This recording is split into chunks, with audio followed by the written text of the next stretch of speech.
Mutabani we yaliko Pulezidenti wa Uganda Obote Obote ngono ye akena avuddeyo n'agamba General Museveni ne Mutabaniwe ebigambo bino so tubirabe. Education was the backbone, and it was through agriculture that you're able to get people educated and get different skills. So in my case, my grandparents were cotton farmers, and it is cotton which educated my father. So the basis from the agriculture side has been across board. Very many people who are able to succeed, it was on the background of agriculture and supporting those who are producing. Now the cooperatives were there to support their members to produce. The marketing board was to help get the product from the farmer and get it out to the markets which were there. And therefore there was an active attempt by these institutions, which you will not say were completely government, because these were owned by the cooperatives, which were members' organizations, to get our exports out. So we still need to look at what do we have, where do we have an advantage, what we can produce and how we can access those markets. But at the same time, we need to be training our manpower in a way whereby that manpower will be able to handle different aspects of living. The more we develop, you need more specialization at different fields. And therefore, there will have to be some level of disconnect. But still, there's a huge percentage of Ugandans which still rely on agriculture, and therefore we must find ways of how we can deal with it and help it become strong. I mean, there are people who have said that the cooperatives were largely destroyed because of the background of association with UPC. But there's been nothing which has replaced them. All these attempts which he was raising, all these programs, then you're having circles which are not clearly defined to try and replace what role the cooperatives played in helping the production. So Uganda is blessed, but we now have to access those blessings in order to be able to gain an advantage in regional and international markets. At the same time, we need to develop our manpower according to the needs for the future. How many advisors are there? There are hundreds of advisors. There are hundreds of people with all sorts of positions, but we need to look at what really works for the citizens. Not to have a bloated government structure which does not deliver. If it was delivering in an efficient way whereby we can see the benefits, it's a different question. Now, yes, we are trying to cut losses, but we're still very far from where you can actually say that our public expenditure is befitting for economy our size and is working for the citizens of Uganda, the census, and the communities of obviously which.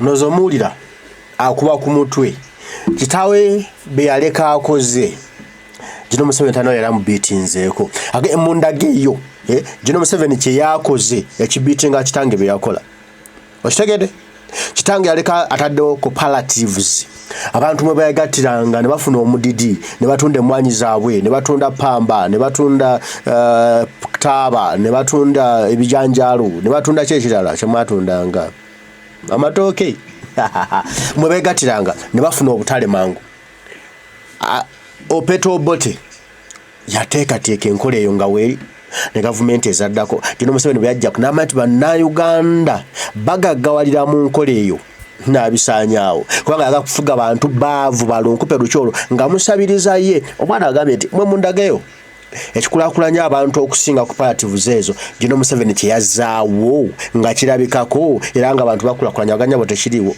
nange nkinoonya naawe aliyo kingambe kimpe mu comment section eyo ongambe nti General Museveni wabaddewo ataddewo kino na kino nga kikulaakulanya muntu wa bulijjo alina kugamba emyoga ekitalina na trace ne bononya nti omwoga gwayise wano tosobola kugulaba abasajja bajja wano bemulaba abo nga balina ebigendererwa byabwe kati kirungi noono omwana wayaliko mukulembeze wadde yafunye omukisa n'abeera omubaka wa parliament afuna kajja naye ate musajja atali eyo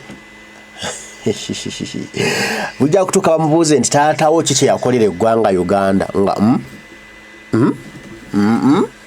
atta abantu. How do you explain a reduction in population? It does not add up, it does not make sense. And therefore, it's right to question that, was this money well spent? If there are such glaring mistakes in what the outcome was. But obviously, you may also look at it that there were attempts to manipulate the population figures. And that one will be looked at in preparation of rigging the 2026 election in advance. So you don't put anything aside from people who will do all sorts of schemes to maintain power. But we should actually have the right information in order to be able to plan effectively. You must really know what is there. You must know what your population is, what condition they're living in, and in order to be able to come up with a proper effective plan which can enhance the quality of life which the citizens have. So if you have poor input data, the output will also be just as poor. You will not be able to come up with something effective, and you will not be able to cater for all those who needed to have been catered for in whichever plans are going to be devised for the future of the citizen. What the facts show is something totally different. Now, when you look at the 80s, throughout the period of the 80s, the average per capita income during that period was just below $300. But you look at the conditions whereby you do not have people who are earning multi-billion or multi-millions of dollars. That reflected what the common man had in the pocket. What the common man was able to access from the sale of, whether it is cotton, coffee, or whatever produce. Now, to put it in context, you say figures don't lie.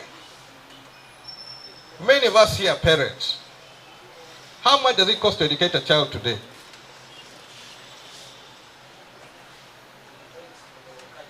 Now, Uganda government allocates 20,000 shillings in the budget per child in primary. One child, 20,000 for 1 year. And it's not guaranteed that because there's 20,000 in the budget, it is going to be released and reach that child.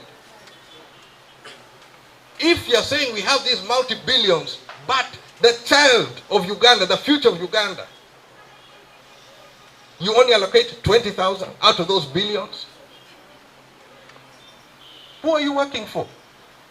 Kwenywereza mbuyinza Jino Museveni alowooza nnyo ku kyoggula emmundu everyday.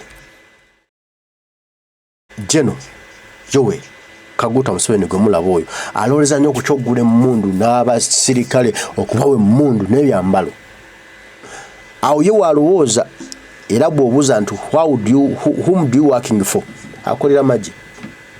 Tafaayo ku future y'abaana baffe bagenda okuddawo enkya. Kifula tebimukwatako.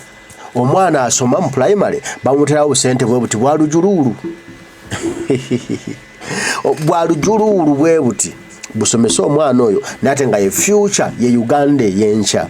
Kitegeeza akikola intentional okutta bannayuganda, okutta future y'ensi eno. Baba abo abatono babigwigwiri babifeekeera abasomedde mu masomero amalungi era basigale nga bakyafuga munayogala asigale nga ye Eva Muddu. Musajja abuuza ekibuuzo. Otugamba otambu ggwanga ya Uganda likulaakulanye ku mulembe gwo era mbu sente ze twafunanga ku mulembe gw'abali emabega zaalinga ntono kuze tufuna olwaleero. Akugambye munnansi mwana yinki ensimbi ze yafunanga ku mulundi ogwo ne leero tugambe ofuna mmeka. Ngazi era kululi sente ezaaliwo entono zaateekebwanga mu future y'Abannayuganda. Abaana nga basoma bulungi papa nga katusobola okubako tuddeyo tulowooze bye tusomye bye tubuuliddwa ku byaliwo. Olaba nga waliwo amasomero gakola nti essomero lyali lya mwaka guno lyali lya mulembe guno ng'olaba naye essomero lirina value gye lirina ey'enjawulo. Naye waliwo nga amasomero getusomeramu tusomeseza abaana nga balitalina ku bbiri ne balisenda nga tegalina value nga just bintu biri abakubya ebintu ntu basomesa ate byayigwa nina bigezo babba bibbe buli omu ayisiza bayise bali naye ng'onoonya value mu ssomero toliraba teristandinga. Ebyo baliwo kutendeka abaana baffe kubeera bagwenyufu bagwagwa babiri bwe batyo ensi ebirawo nga yabalalu yabasekibotte yababigigigigi abantu abatafaayo.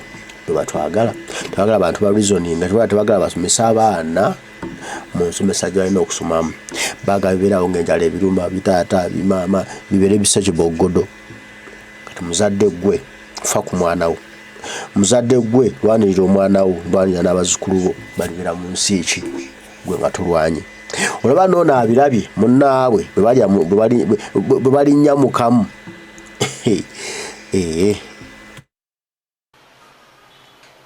When Pineti talks, money is there. But this child, a Ugandan child born in a village of Uganda, 20,000 shillings per year. Is that a correct economy? Is that justice? Are you doing justice? We need to improve our child's future and you're giving them 20,000. Now, you say about figures. I read this issue where they said the exchange rate was fixed at 1,400. Mark you now, you remove the 2 zeros to come to today's currency. So effectively, the dollar was 14 shillings in 1986. Today it's how much? 3,000? Put your 3,700, divide by 14, gives you 200 and something. For percentage, you put 100, multiply by 100. So the shilling of today has depreciated by over 20,000% from the shilling of 1986. You want figures of 86? It has depreciated by over 20,000% depreciation. Is that not a figure? You say figures don't lie. That's a figure. The dollar today to the 14 shillings when they shot themselves to power. What is the depreciation? So if you had your wealth in shillings, you are pauper. And there are many people who are able to manage their lives, able to raise their children, able to educate their children, who cannot do so today. Those are the ones I'm fighting justice for. That let every child have an opportunity in Uganda. Let every Ugandan have an opportunity to succeed. And there were systems put in place to look for those bright children, to give them opportunities to be able to succeed. The education system was built around the issue of developing our manpower for the benefit of Ugandans. And that's what I'll stand for. So I will defend my record, and the figures also don't lie. Depreciation of over 27,000%. That's the reality. Let them quote that figure. We're going to discuss as Ugandans how we're going to be able to develop our citizens, how they're able to benefit. That's where the alternatives will come, and they'll be clear in the manifesto, and that's the conversation which we're going to struggle for, and it's going to be voted on. And we go through this every election cycle. There'll be talk of reforms, there'll be some discussion of reforms, we people run around, but the dance remains the same thing. We go through the same process and we end up at the same point. So I am preparing for an election under presidential basis. This talk, as far as I know, it's to distract, to confuse people, to mislead people. All of this is being done to throw things around. Even the issue accusation of the Electoral Commission, I want that one totally unpacked. And if they're serious about electronic voting, I will offer UPC to test it. In our process where we're going to be electing from the village, you bring your electronic system, let us see how it works. We'll run our paper system, we'll run our own system, and we'll be able to tell you whether the whole system is rigged from the beginning, but not to ambush us in 2026, like you're going to go for electronic, where you have not done the preparation. So, many of these issues change a lot of dynamics. Parliamentary system, you have parliamentary democracies, which are democracies. But parliamentary system is completely different. And for parliamentary system to work effectively, we need more responsive and robust parties with clear political platforms. But I honestly don't believe that there's a serious push towards a parliamentary system. I think this is also just to occupy people's attention. But some of us are not going to lose focus. And we're going to continue and maintain our push to have a difference in the livelihoods of the citizens. And there are things which cannot work. When you go for an election, you go with your platform. You go with your own ideas and policies. How the elections pan out will determine which government is in power, which one is the leading opposition and the rest. So already you come to parliament with your policy positions. So I don't see where a party which did not stand on that policy platform has a say in that debate on that question.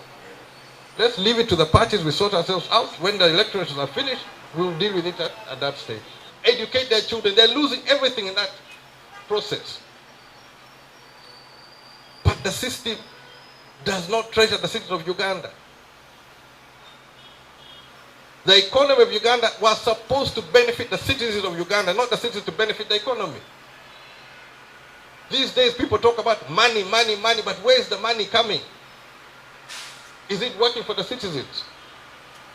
We boast about fish exports, but around the fishing communities, all around the lake, you are finding malnutrition because people can no longer afford the cheapest protein, which was fish. The fish is now for export, not for the citizens of Uganda, not the children of Uganda. Yo, akana.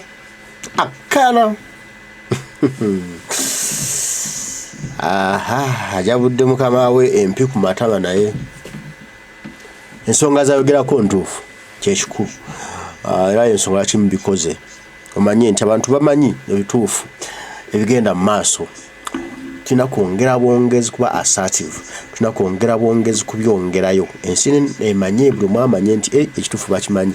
Kati tumanye nti tulina abannaffe abali naffe naye ng'oba olwa obukatengo oba olwa naakola ntya nga bakolagana ne General Museveni naye nga ekituufu bakimanyi. Ensonga azoogedde kati kino kiba kikuzuukusa ggwa amaaso Munnayuganda. Ti bano abaliwo tebana gye batutwala. Tebalina batuzabuza mega tukonya bukonya. Wetebereza dola eyali eyesiringi 14 kati ya 13 egenda mu 14. Kitegeeza omusimbi gwa Uganda gugwe ennume y'ekigo buli lukya. La musajja oyo kola byonna by'okola kujjawo General Museveni tutereze ensi yaffe. Gwe buli kyokola ku makya kikeere kikole ng'okola kujjawo General Museveni tufune kyagula nsera mu Bobi Wine ensi yaffe eterere. Mwera.